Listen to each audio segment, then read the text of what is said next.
Hello students, हम लोगों ने क्या पढ़ लिया था लास्ट टॉपिक में? डाइजेशन जो है हमने कवर कर लिया था। आप लोग जो है डेली इसको रिवाइज करते रहिएगा। आज जो है हम लोग स्टार्ट करेंगे एक्सक्रीशन। एक्सक्रीशन, ठीक है। एक्सक्रीशन जो होता है इसका मतलब होता है the removal of nitrogenous waste.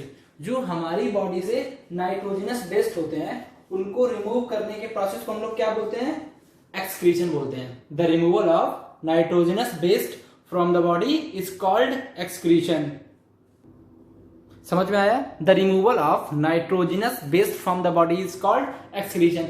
मैंने आपको जब पढ़ाया था, डाइजेशन पढ़ाया था, तभी मैंने आपको बताया था कि यहाँ पे बहुत ज्यादा डिफरेंस होता है डाइजेशन और एक्सक्रीशन के बीच में। इजेशन का मतलब होता है the removal of undigested food from the body is called egestion. The removal of nitrogenous waste from the body is called excretion. जो नाइट्रोजनस वेस्ट को बॉडी से रिमूव करना होता है उस प्रोसेस को हम लोग क्या बोलते हैं? एक्सक्रीशन बोलते हैं, ठीक है। तो रिमूवल ऑफ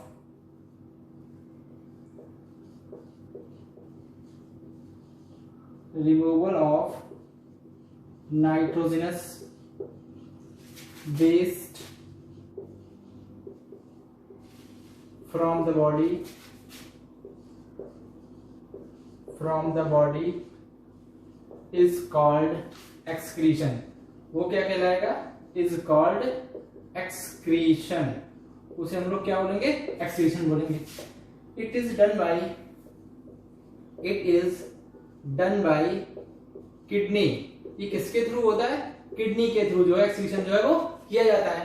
किडनी जो है एक्सक्रीशन में हेल्प करती है, ठीक है। अब बात करते हैं किडनी की। किडनी क्या होता है? जैसे किडनी जो होते हैं पेयर्ड होते हैं, ठीक है। किडनी क्या होते हैं? पेयर्ड होते हैं। किडनी कैसी होती है? पेयर्ड होती है, ठीक। इसकी जो कवरिंग होती है, covering is renal capsule. Covering का नाम क्या होता है? Renal capsule.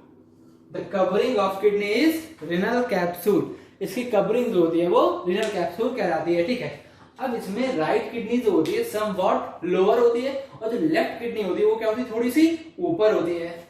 Right kidney is somewhat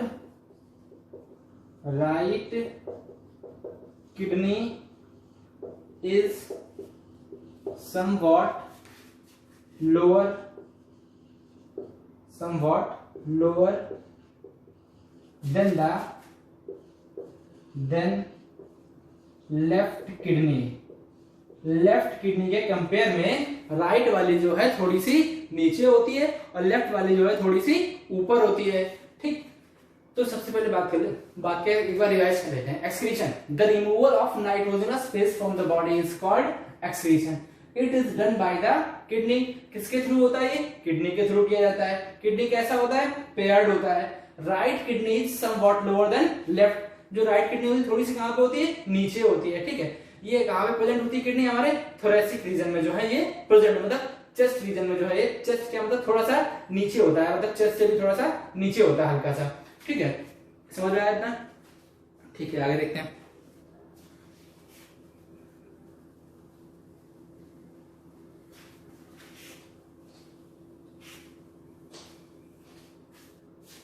Kidney is differentiated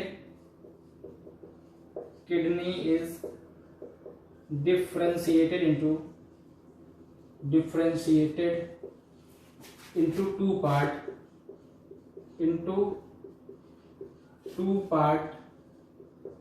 Outer is cortex. Outer कौन सा कहलाता है? कॉर्टेक्स कहलाता है। Outer is cortex and inner is medulla. Inner को हम लोग क्या बोलते हैं? मेडुला बोलते हैं। Inner is called medulla. Outer जो होता है वो कॉर्टेक्स होता है, इनर वाला जो है मेडुला होता है। अब इसमें क्या होता है? बहुत सारी चीजें होती हैं, ठीक है। तो किडनी में क्या क्या होता है? Structural and functional unit of kidney. Structural and functional unit of kidney is nephron. क्या होता है? नेफ्रॉन जो है इसका स्ट्रक्चरल और फंक्शन यूनिट जो है होता है। Structural and functional unit of kidney is nephron. तो नेफ्रॉन ही जो है मेन फिल्ट्रेटिंग यूनिट जो है वो होता है। ठीक, structural and functional unit of kidney is nephron. समझ में आया यहाँ तक? समझ में आ, ठीक है, यहाँ तक समझ में आ गया। जो स्ट्रक्चरल और फंक्शनल यूनिट होता है किडनी का वो क्या होता है? नेफ्रॉन होता है। ठीक है, अब जो है हम इसको थोड़ा सा डायग्रामेटिकली बात कर लेते हैं, क्या होता है क्या नहीं होता है।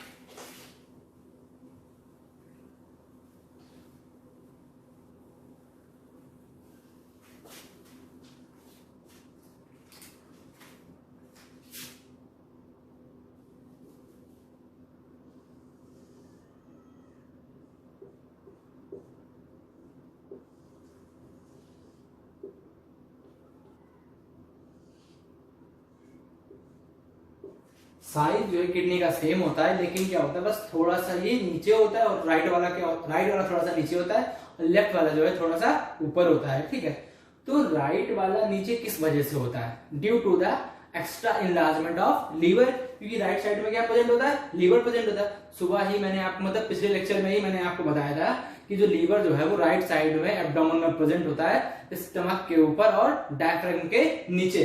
तो इसी वजह से राइट वाला जो है थोड़ा सा नीचे होता है, लेफ्ट वाला कहां पे होता है? थोड़ा सा ऊपर होता है। तो this is right kidney, right kidney, this is left kidney. और ये वाला जो किडनी है कौन सा है? ये लेफ्ट किडनी है। ये एक राइट हो गया और एक लेफ्ट हो गया। ठीक है, अब इनमें क्या होता है?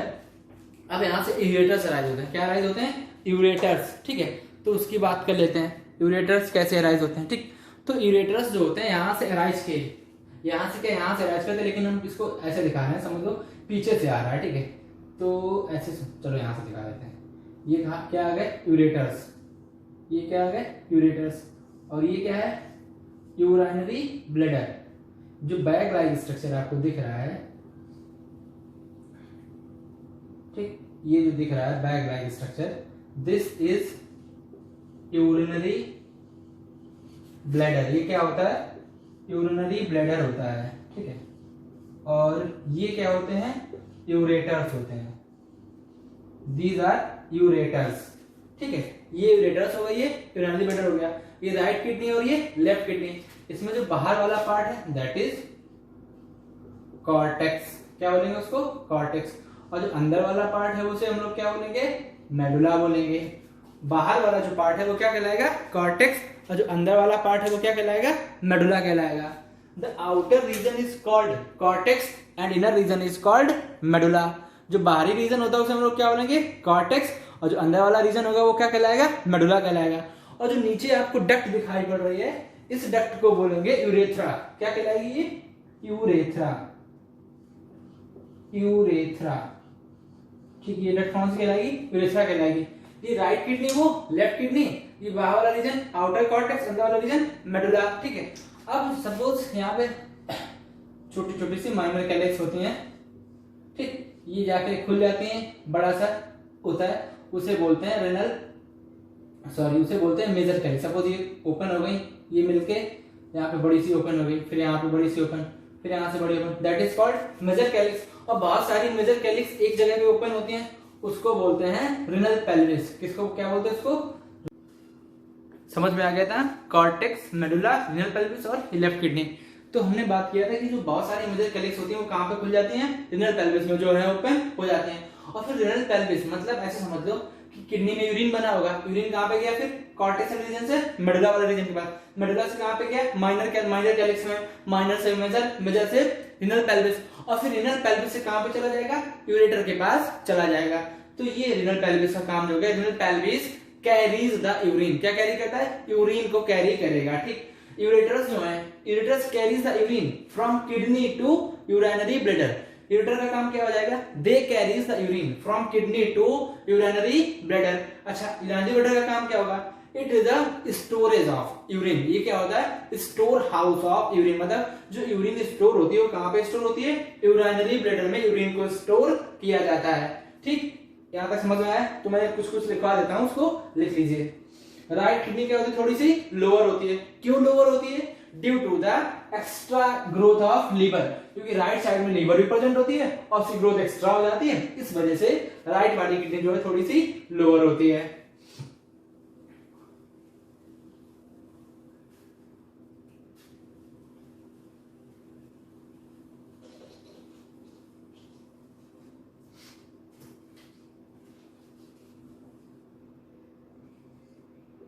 Ureters carries the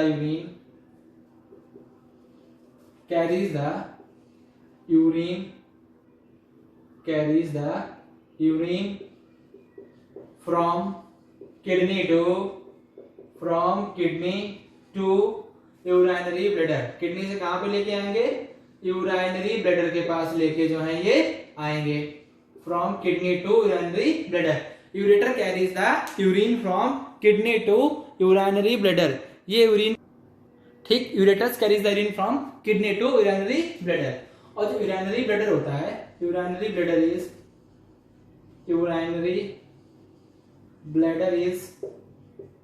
storage house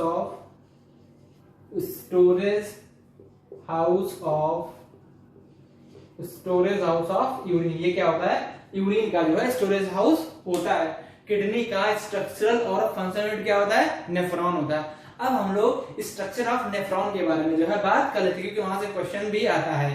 ठीक,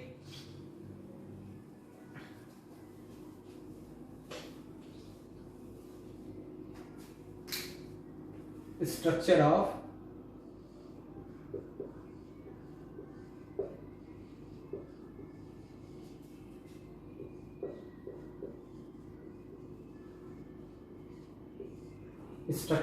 नेफ्रॉन। ठीक है, तो नेफ्रॉन का स्ट्रक्चर जैसे मैं बनाता हूं,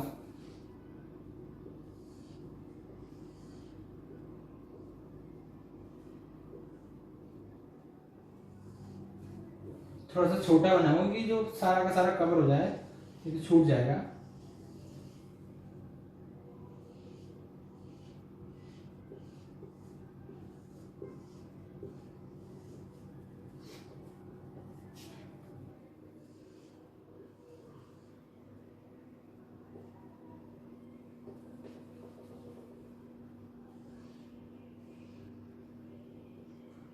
जैसे कि this is structure of nephron. ये किसका स्ट्रक्चर है? नेफ्रॉन का स्ट्रक्चर जो है मैंने यहाँ पे बनाया है। बुक में और भी तरीके से बना होगा, लेकिन जो है हमें सिंपलर फॉर्म में पढ़ना है, मैं कॉम्प्लिकेटेड फॉर्म में इसको नहीं बना रहा हूँ। ठीक है, तो ये स्ट्रक्चर जो है इस तरीके से होता है। ठीक है, इसको हम लोग बोलते हैं बोमन्स कैप्सूल। क्या कहलाता है ये? Bowman's capsule. ठीक है, बहुत इंपॉर्टेंट डायग्राम है आप लोगों के लिए, ध्यान रखिएगा इसको। Bowman's capsule, this is proximal convoluted tubule। ये क्या होता है? proximal convoluted tubule। this is a loop of Henle। ये क्या होता है? loop of Henle। ये क्या कहलाता है?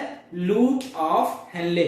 ठीक है, या फिर इसको बोलते हैं हेनलेज लूप, या फिर लूप ऑफ हेनले, या फिर हेनलेज लूप। और जो ये होता है, this is called distal convoluted tubule. इसको हम लोग क्या बोलते हैं?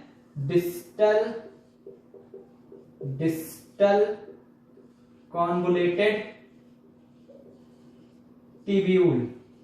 This is called distal convoluted tubule. और जो ये होता है, this is called collecting duct. इसको हम लोग क्या बोलते हैं? Collecting duct. जो भी चीज फॉर्म होगी उसको यहाँ पे क्या कर लिया जाएगा? कलेक्ट कर लिया जाएगा।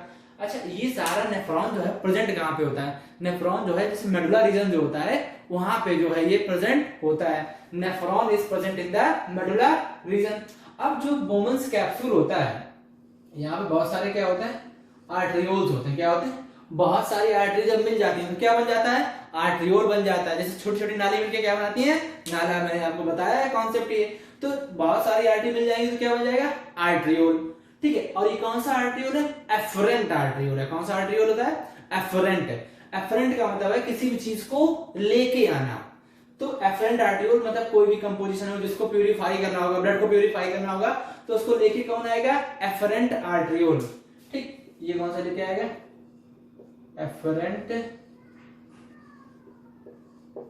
Efferent arteriole, what is this? Efferent arteriole. तो एफरेंट आर्ट्रियोल जो है इट कैरीज द ब्लड, ये क्या कैरी करेगा? ब्लड को कैरी करेगा फॉर द फिल्ट्रेशन।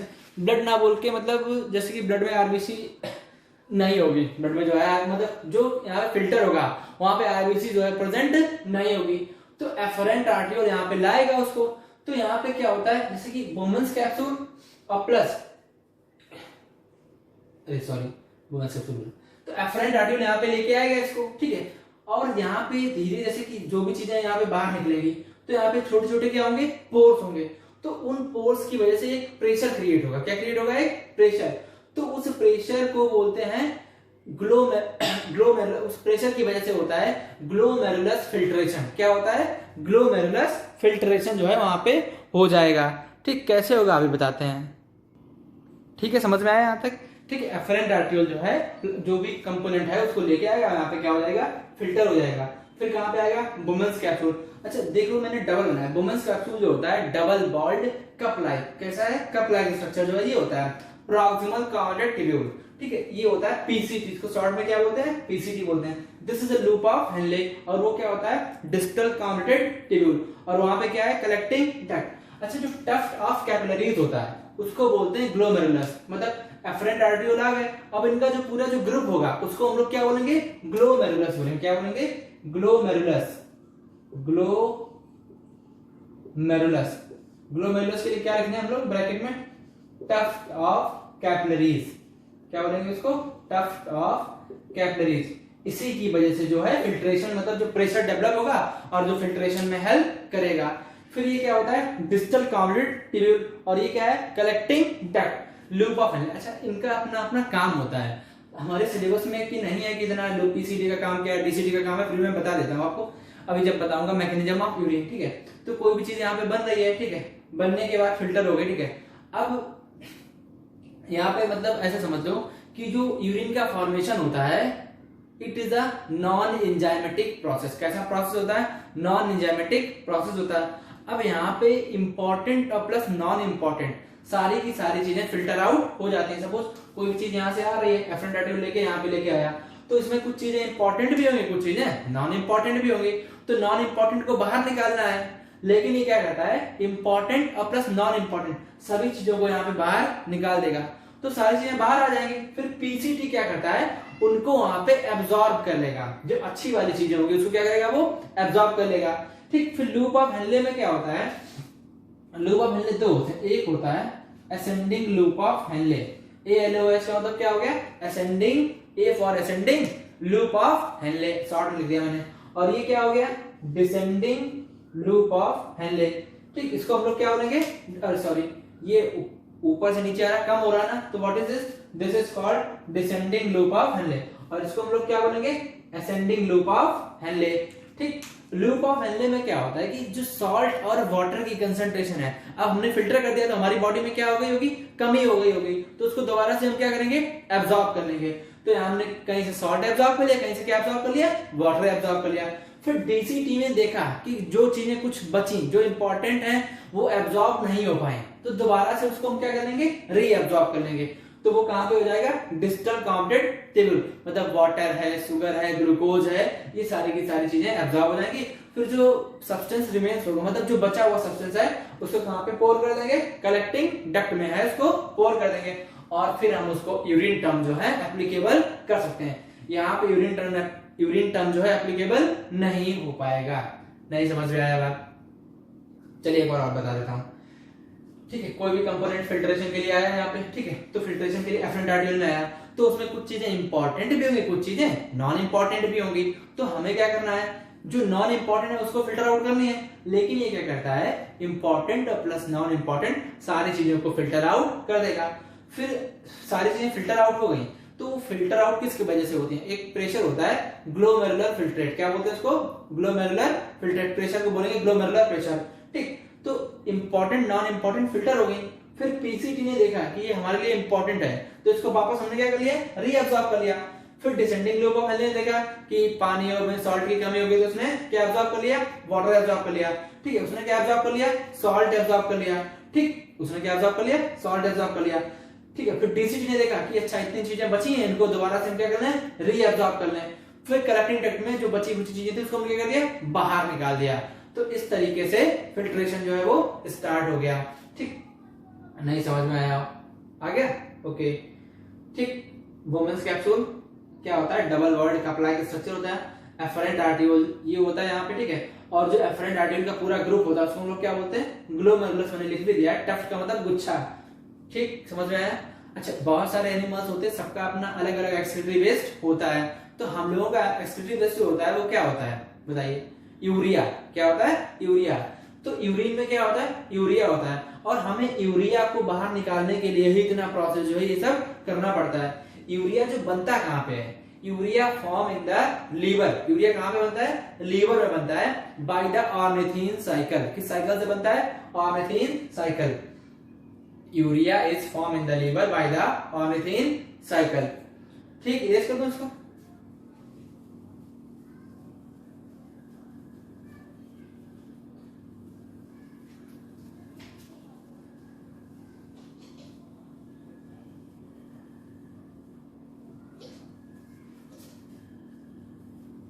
चलिए मैं एक्सक्रीटरी वेस्ट के बारे में थोड़ा सा बता देता हूँ। Excretory waste of the human is excretory waste of human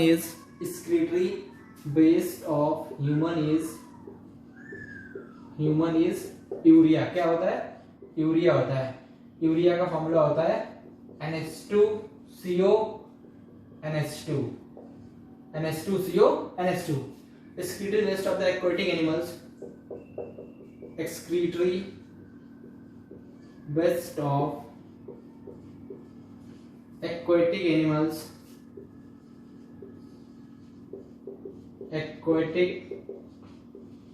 animals is ammonia. क्या होता है उनका एक्सक्रीटरी वेस्ट, अमोनिया होता है। excretory waste of the aquatic animals is ammonia. जो एक्वाटिक एनिमल्स होते हैं उनका एक्सक्रीटरी वेस्ट जो है वो अमोनिया होता है। अमोनिया का फॉर्मूला होता है NH3। क्या होता है, NH3। और जो एक्सक्रीटरी वेस्ट होता है, excretory waste of the birds, excretory waste of birds is uric acid. क्या होता है, यूरिक एसिड। जो बर्ड का एक्सक्रीटरी वेस्ट होता है वो क्या होता है, यूरिक एसिड। अच्छा, हमारी बॉडी किडनी जो है बाहर क्या निकालती है, यूरिया को बाहर निकालती है। ठीक, तो urea is form in the liver. Urea बनता कहां पे, urea is formed in the liver with the help of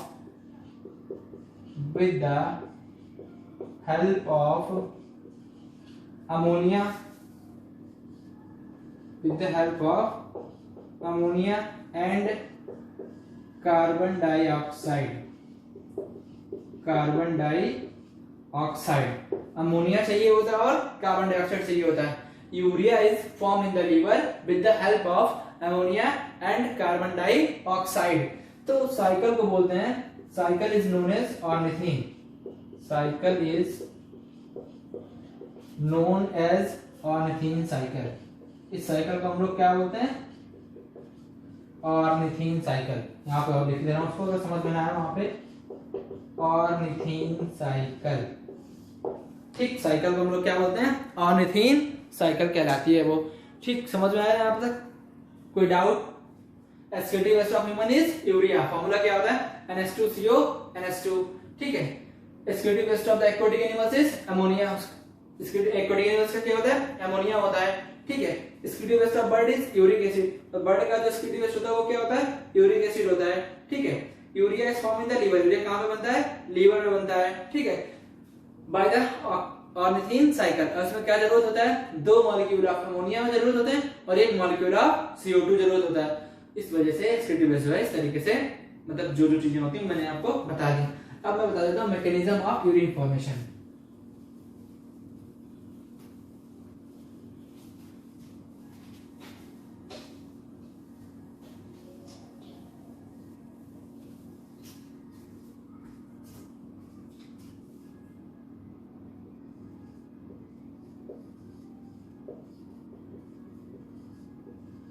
mechanism of urine formation.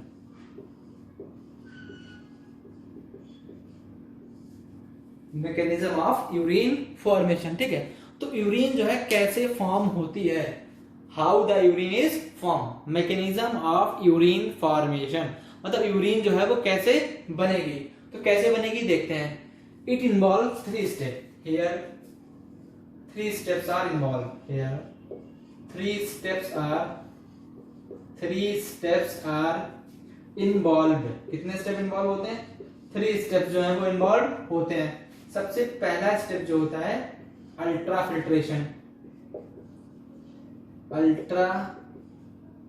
Filtration, फिर दूसरा वाला होता है, थोड़ा सा दूर दूर लिख दूं, यहीं पे बता दूंगा इनको, ठीक है। Second one is selective reabsorption. क्या होता है? सिलेक्टिव रीएब्जॉर्प्शन, ठीक है।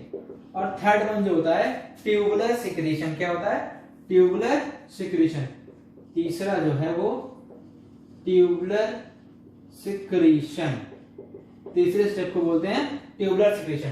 पहला स्टेप अल्ट्रा फिल्ट्रेशन, दूसरा स्टेप सिलेक्टिव रीएब्जॉर्प्शन, तीसरा स्टेप ट्यूबुलर सिक्रीशन। अच्छा, अल्ट्रा फिल्ट्रेशन क्या होता है? मतलब अल्ट्रा मतलब जैसे बहुत छोटे छोटे पार्टिकल्स, ठीक है।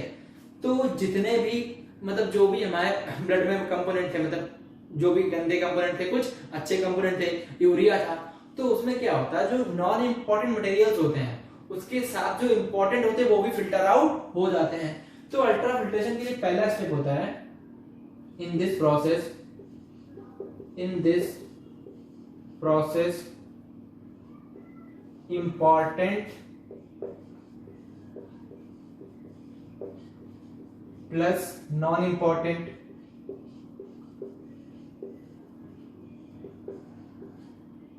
both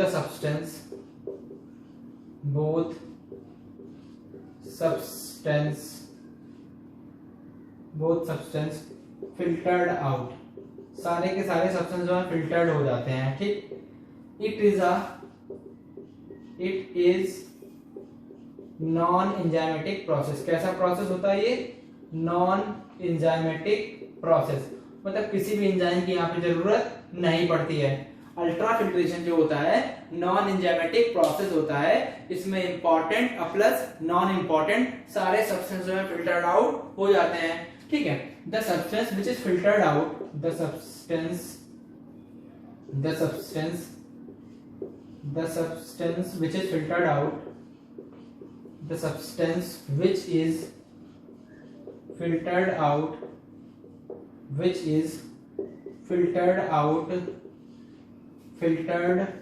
out is called glomerular filtrate। क्या बोलते हैं उसको? glomerular filtrate, शॉर्ट में बोलते हैं इसको जीएफ। कुछ और मत समझना, जीएफ का मतलब कुछ और नहीं होता है, ठीक है। जीएफ का मतलब क्या होता है? ग्लोमेरुलर फिल्ट्रेट, नहीं तो आप कहीं और दिमाग लगाने लगे आप लोग, ठीक। अल्ट्रा फिल्ट्रेशन क्या होता है? इन दिस प्रोसेस इंपॉर्टेंट और plus non important both the substance are filtered out. एक ऐसा प्रोसेस होता है, नॉन एंजाइमेटिक प्रोसेस होता है। The substance which is filtered out is called, that is called GF. क्या बोलते हैं उसको? जीएफ बोलते हैं, यानी कि ग्लोमेरुलर फिल्ट्रेट। मुझे पता है आप लोग क्या सोच रहे हैं, the substance which is filtered out is called glomerular filtrate. तो नॉर्मली हमारी बॉडी में जो जीएफ होता है 180 GF formed, 180 litre formed per day, इतना जो है बनता है। एक दिन में 180 लीटर जो है वो बन जाता है। अच्छा, हम सोचते हैं 180 लीटर कैसे, इतना तो हमारा वेट भी नहीं होता। अरे चीजें सर्कुलेट होती रहती, बार बार आएंगी जाएंगी तो फिल्टर होती रहेंगी, और इसमें मोर देन 99% दोबारा से क्या हो जाता है? रीअब्सॉर्ब हो जाता है। मोर देन 99% सब्सटेंस क्या होते हैं? रीअब्सॉर्ब हो जाते हैं। तो बचा कितना? Less than 1%। वही सब्सटेंस जो है बॉडी के बाहर निकल जाता है। तो उसमें यूरिया, क्रिएटिनिन, फॉस्फेट, यही सारे सब्सटेंस होंगे जो बाहर निकल जाएंगे, ठीक। 180 litre glomerular filtrate formed per day, ठीक है। समझ में आया यहाँ तक? ये हमारा क्या था? Ultra filtration. मुझे इरेज करना पड़ेगा लग रहा है, लिख लीजिए पहले इसको, देख लीजिए एक बार समझ में आया कि नहीं आया, कोई डाउट? अल्ट्रा फिल्ट्रेशन जो होता है, इन दिस प्रोसेस इंपॉर्टेंट और plus non important both the substance are filtered out. It is a non enzymatic process. ठीक है, कैसा प्रोसेस होता है? नॉन एंजाइमेटिक प्रोसेस होता है। Selective the substance which filtered out is called glomerular filtrate. जो substance filtered होता है उसे हम लोग क्या बोलते हैं? Glomerular filtrate. कितना फिल्ट्रेट बनता है हमारी बॉडी में? 180 litre glomerular filtrate formed per day. अब बात करते हैं सिलेक्टिव रीअब्जॉर्प्शन की बात करते हैं।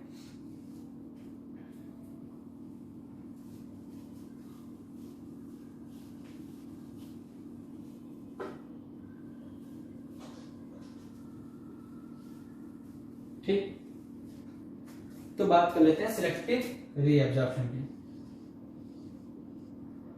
Selective reabsorption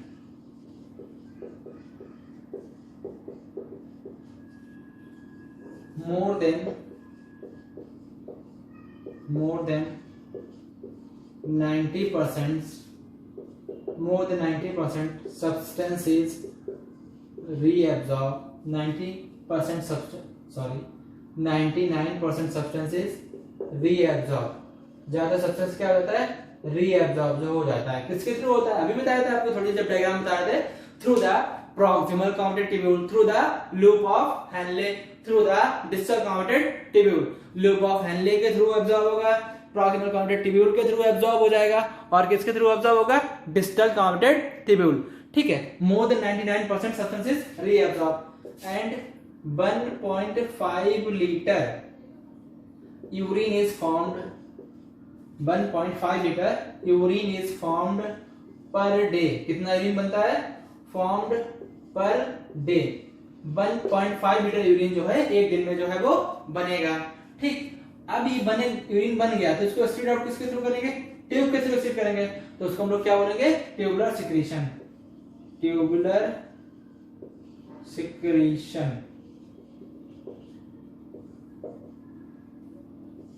urine is excreted out, ये बी वाला पॉइंट है। ठीक है, urine is excreted out. Urine को हम क्या करेंगे? बाहर निकाल देंगे। ठीक, तो वो क्या कहलाएगा? ट्यूबुलर सिक्रीशन जो है वो कहलाएगा। आप लोगों को एक्सक्रीशन जो है वो कंप्लीट हो गया। जो ह्यूमंस में होता है एक्सक्रीशन, वो हम जो अभी टॉपिक जो है ह्यूमंस वाले कवर कर रहे हैं, अभी फिर कवर करेंगे प्लांट वाले कवर करेंगे। ठीक है, तो अभी ह्यूमंस वाले कर रहे हैं, फिर जो है हम लोग प्लांट वाले कर लेंगे। ठीक, समझ में आया यहाँ तक? लिख लीजिए आप लोग।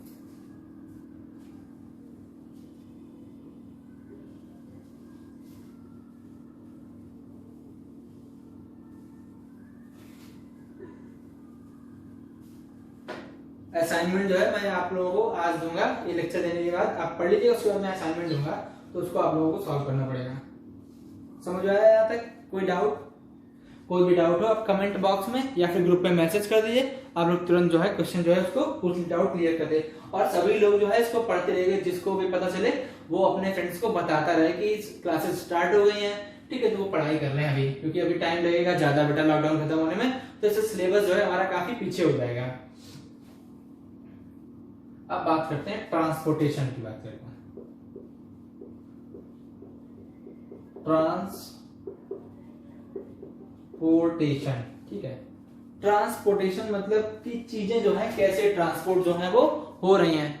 तो कैसे ट्रांसपोर्ट हो रही हैं, आप लोगों को मैंने पहले बताया था कि ट्रांसपोर्टेशन जो है, ये टॉपिक मैं आपको पढ़ा चुका हूँ, 9th में ही पढ़ा चुका हूँ। ट्रांसपोर्टेशन मतलब होता है कि हमारी बॉडी में जो सब्सटेंस है वो ट्रांसपोर्ट हो रहा है। तो कैसे ट्रांसपोर्ट हो रहा है? ठीक है, तो ट्रांसपोर्टेशन जो है इट अकर्स थ्रू ब्लड। किसके थ्रू होता है? अकर्स थ्रू ब्लड के थ्रू होता है। ब्लड जो है चीजों को क्या करता है? ट्रांसपोर्ट करता है। अब ब्लड को कौन पंप करता है? And heart is main pumping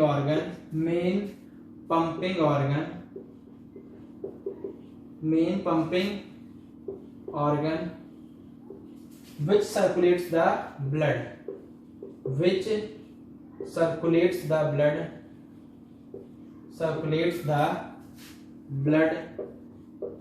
through out the body, पूरी बॉडी में ब्लड को कौन पंप करता है? ब्लड, हार्ट जो है उसको पंप करेगा थ्रू आउट द बॉडी। तो ब्लड जो होता है हमारा main transporting, blood transport many substance, blood transport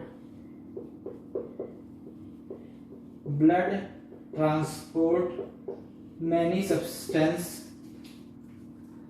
substance like food, ठीक है, फूड जा रहा है इसके थ्रू, हार्मोन्स, ठीक है, लाइक फूड, हार्मोन्स, ठीक है, ये सारी चीजें जो है किसके थ्रू ट्रांसपोर्ट होती हैं? ब्लड के थ्रू जो है। हार्मोन जो होते हैं ब्लड सॉल्युबल होते हैं, अभी जब पढ़ा होगा नेक्स्ट चैप्टर आपका यही है, ठीक है, blood transport many substance like blood and hormones, ठीक है, यहाँ तक समझ में आ गया।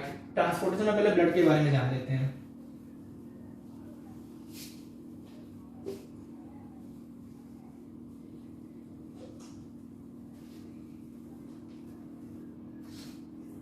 थोड़ा सा ब्लड के बारे में पहले जान लें।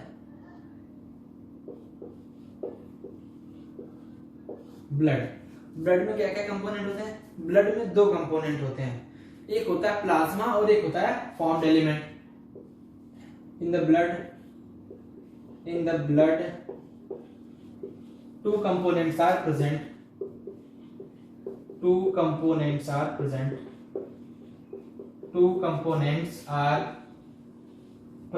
कितने कंपोनेंट होते हैं? दो कंपोनेंट जो है वो प्रेजेंट होते हैं। क्या क्या होते हैं? वन प्लाज्मा, एक जो है वो प्लाज्मा होता है, और दूसरा जो है वो फॉर्म्ड एलिमेंट होता है। क्या होता है? Formed element. एक प्लाज्मा हो गया और एक फॉर्म्ड एलिमेंट हो गया। In the blood two components are present, one is plasma and another is formed element. तो एक प्लाज्मा हो गया और एक फॉर्म्ड एलिमेंट हो गया। प्लाज्मा जो है ये it is a liquid component of the blood. कैसा कंपोनेंट होता है? Liquid component. और जो फॉर्म्ड एलिमेंट होता है कैसा कंपोनेंट होता है? सॉलिड कंपोनेंट होता है। कैसा कंपोनेंट होता है? Solid component. क्वेश्चन आता है कि which of the following is liquid component of the blood. तो लिक्विड कंपोनेंट क्या होगा? प्लाज्मा। और सॉलिड कंपोनेंट क्या हो जाएगा? फॉर्म्ड एलिमेंट हो जाएगा। तो प्लाज्मा जो है इट इज स्ट्रॉ कलर्ड। कैसा होता है? Straw coloured. स्ट्रॉ कलर्ड का मतलब है जैसा येलो, पेल येलो, जैसे भूसा देखा आप लोगों ने कभी? पेल येलो होता है, it is straw coloured. In the plasma many proteins are present, many proteins are present। बहुत सारी प्रोटीन जो है वो प्रेजेंट होती हैं, ठीक, जिनका अपना क्या होता है? अलग अलग फंक्शन होता है। जैसे ग्लोबुल्स होती है। कौन सी होती है? Globules help in the defence of the body.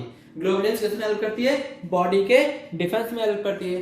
Fibrinogen helps in the blood clotting. And एक और होती है एल्ब्यूमिन्स। एल्ब्यूमिन्स जो होता है वो ऑस्मोटिक बैलेंस को मेंटेन रखता है। एल्ब्यूमिन्स क्या करता है? ऑस्मोटिक बैलेंस को मेंटेन रखता है, ठीक है। प्रोटीन के लिए मैं क्या लिखूं यहाँ पे? फाइब्रिनोजन। नंबर 2 ए, इसको ए मान लो, ठीक है, बी मान लो, ग्लोब मान के लिए होती है ये, ठीक है, globulins. Number C is albumins. एक हो गया फाइब्रिनोजन, एक हो गया ग्लोबुलिन्स और एक हो गया एल्ब्यूमिन्स, ठीक। तो फाइब्रिनोजन जो होता है it help in the blood clotting, globulins help in the defence, और एल्ब्यूमिन्स किसमें हेल्प करता है? Maintains the osmotic balance. क्या मेंटेन करता है? ऑस्मोटिक बैलेंस को ये मेंटेन करता है। एल्ब्यूमिन जो है, एल्ब्यूमिन मेंटेन्स ऑस्मोटिक बैलेंस। क्या मेंटेन करता है? ऑस्मोटिक बैलेंस को जो है ये मेंटेन करता है। ग्लोबुलिन्स डिफेंस करता है। क्या करता है? डिफेंस। और फाइब्रिनोजन किसमें हेल्प करता है? ब्लड क्लॉटिंग में जो है ये हेल्प करेगा। फाइब्रिनोजन जो है ये ब्लड क्लॉटिंग में जो है हेल्प करेगा। ब्लड क्लॉटिंग, फाइब्रिनोजन जो है ये ब्लड क्लॉटिंग में हेल्प करता है। थोड़ा सा इसको सही से लिख दो।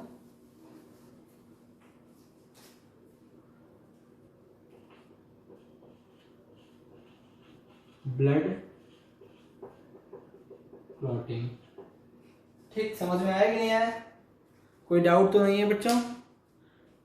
ठीक, जहां ना आए तुरंत बताना। ठीक, बताना क्या मतलब कमेंट बॉक्स में मुझे सेंड कर देना जो भी चीज ना आए। ऑस्मोटिक बैलेंस में मतलब क्या होता है कि हम अपनी बॉडी में सॉल्ट और वाटर की कंसंट्रेशन को बनाए रखें, तो that is called osmotic balance. क्या बोलेंगे उसको? ऑस्मोटिक बैलेंस बोलेंगे।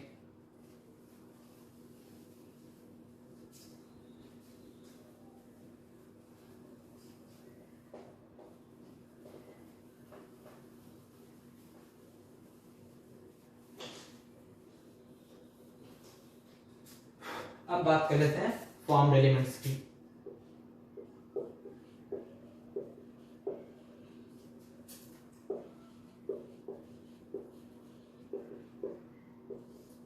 फॉर्म्ड एलिमेंट्स में क्या होते हैं? आरबीसी होता है, ठीक, आरबीसी, डब्ल्यूबीसी, ठीक, एंड प्लेटलेट्स। क्या होता है?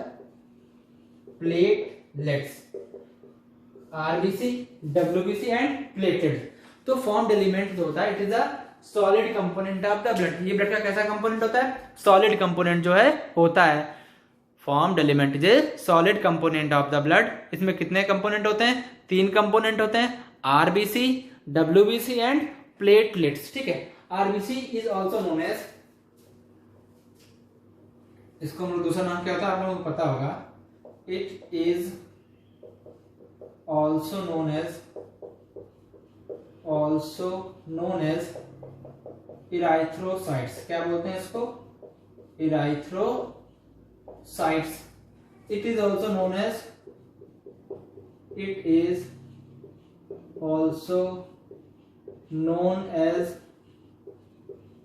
leukocyte। क्या बोलते हैं इसको? ल्यूकोसाइट। it is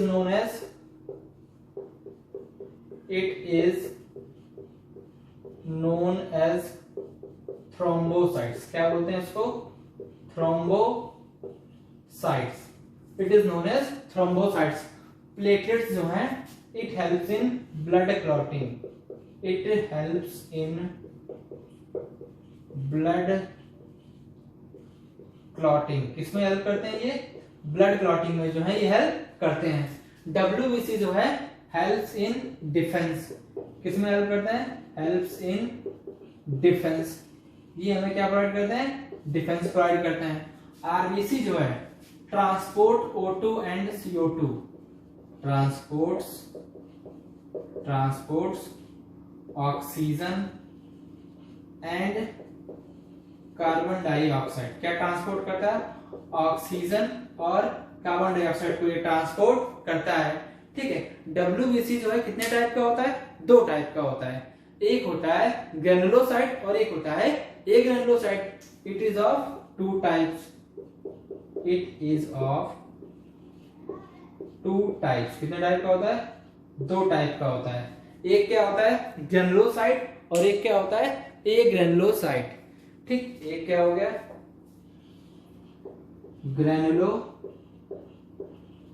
ग्रेनुलोसाइट और एक होता है agranulocyte. Granulocyte and agranulocyte. RBC is also known as erythrocyte. किसमें हेल्प करता है? Transports of oxygen and carbon dioxide. ठीक है, डब्ल्यूबीसी का दूसरा नाम क्या होता है? ल्यूकोसाइट। किसमें हेल्प करता है? डिफेंस में। कितने टाइप की होती हैं? 2 टाइप की। एक होता है ग्रेनुलोसाइट और एक होता है agranulocyte. Platelets it is also known as thrombocytes. It also help in the blood clotting. किसमें हेल्प करते हैं? ब्लड क्लॉटिंग में हेल्प करते हैं। प्लेटलेट्स के नंबर हमारी बॉडी में 3.5 से 4.5 लाख होने चाहिए।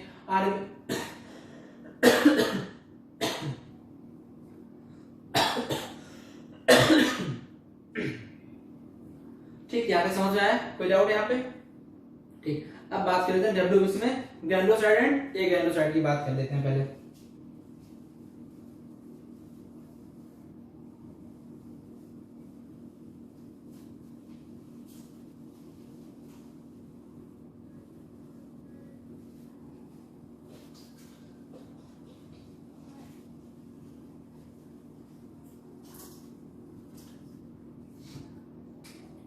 डब्ल्यूबीसी जो है कितने टाइप की थी?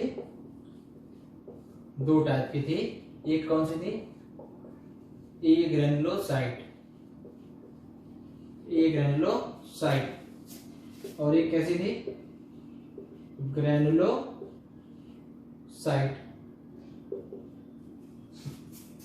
ठीक है, ए ग्रेनुलोसाइट में क्या आता है, मोनोसाइट्स आते हैं, मोनोसाइट, और क्या आता है, लिम्फोसाइट। हिंट क्या होता है इसका, MLA, क्या होता है, MLA, M for monocyte, L for lymphocyte, A for a granulocyte. M for क्या होता है, मोनोसाइट, L फॉर लिम्फोसाइट, और A फॉर ए ग्रेनुलोसाइट। ठीक है, तो WBC का काम क्या होता है, डिफेंसिव काम होता है, तो इनका काम क्या होगा, डिफेंस ही करना होता है। ठीक है, ग्रेनुलोसाइट में क्या होते हैं, न्यूट्रोफिल्स, ठीक है, eosinophils, neutrophils, eosinophils and basophil, neutrophils, eosinophils and basophils. Basophil का दूसरा नाम होता है एसिडोफिल। ठीक, तो ये सारे सब्सटेंस जो है कैसे फैगोसाइटोसिस करते हैं। ठीक है, मोनोसाइट फैगोसाइटोसिस करेंगे, क्या करेंगे, फैगोसाइटोसिस, मतलब कोई भी पैथोजन है उसे क्या करेंगे, ये खा लेंगे। न्यूट्रोफिल्स भी क्या करते हैं, फैगोसाइटोसिस ही करते हैं, फैगोसाइटोसिस। ठीक है, ओइसिनोफिल जो होता है रिस्पॉन्सिबल फॉर एलर्जी, किससे रिस्पॉन्सिबल होता है, एलर्जी के लिए रिस्पॉन्सिबल होता है, रिस्पॉन्सिबल फॉर एलर्जी, और जो बेसोफिल्स होते हैं सिक्रीट्स केमिकल, क्या सीक्रेट करते हैं, केमिकल को सीक्रेट करते हैं, लाइक हिस्टामाइन होता है, हिपैरिन होता है, ठीक, हिस्टामाइन एंड हिपैरिन, और होता है सीरोटोनिन, क्या होता है, serotonin, secrets the many chemical like histamine, heparin and serotonin. जो हिपैरिन होता है इट इज एंटीकोगुलेंट, मतलब ये ब्लड को जमने नहीं देता है। हिपैरिन क्या होता है, एंटीकोगुलेंट होता है, एंटीकोगुलेंट, इट इज एंटीकोगुलेंट। ठीक, लिम्फोसाइट जो होते हैं produces T and B cells, क्या प्रोड्यूस करते हैं, T एंड B सेल्स को प्रोड्यूस करते हैं। तो इस तरीके से WBC जो है हमें डिफेंस प्रोवाइड करती है। समझ में आया।